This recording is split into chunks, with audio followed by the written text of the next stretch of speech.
এই দেখো বন্ধুরা, আমি এখন ভাজবো পটল ভাজা। তার জন্য পটলের মধ্যে আমি হলুদ দিয়ে দিলাম, তারপর দিয়ে দিলাম নুন।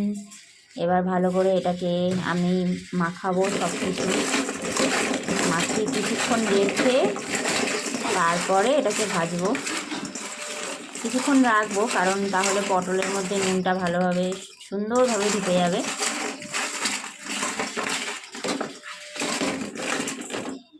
আর এ দেখো, এখানে কেটে রেখেছি আলু আর বেগুন। আলু বেগুন দিয়ে হবে আজকে ইলিশ মাছের ঝোল। এই দেখো ইলিশ মাছ, একদম ডিম ভরা ইলিশ। তো এই মাছের পাতলা করে ঝোল করব। আর এদিকে আছে চাল ভেজানো। এই যে আমাদের পটল ভাজা হচ্ছে, করে পটলগুলো ভেজে নেবো।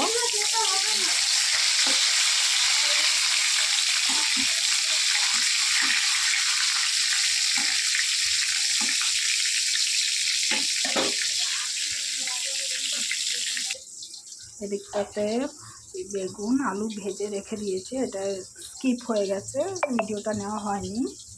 এই যে মাছের নুন হলুদ মাখিয়ে রেখে দিয়েছি, এটা ভেজে নেবো হালকা করে একটু। এই যে আমাদের পটল ভাজা রেডি, অ্যাটাচ করে তুলে নেবো।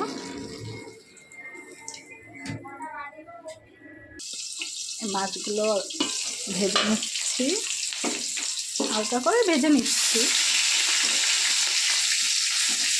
আমার এই ডিম ফোটা না ভীষণ ভয় লাগে, ওই জন্য আমি ভেজেই ভাজি।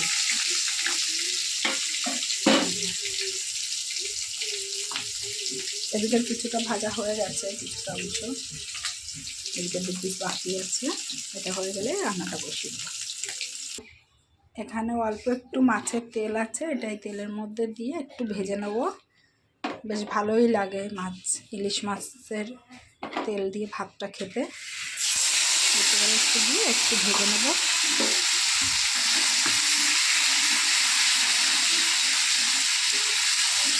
একটু নুন হলুদ দিয়ে দেবো, সামান্য পরিমাণ একটু হলুদ দিয়ে দেবো, সামান্য পরিমাণ একটু নুন দিয়ে দেবো।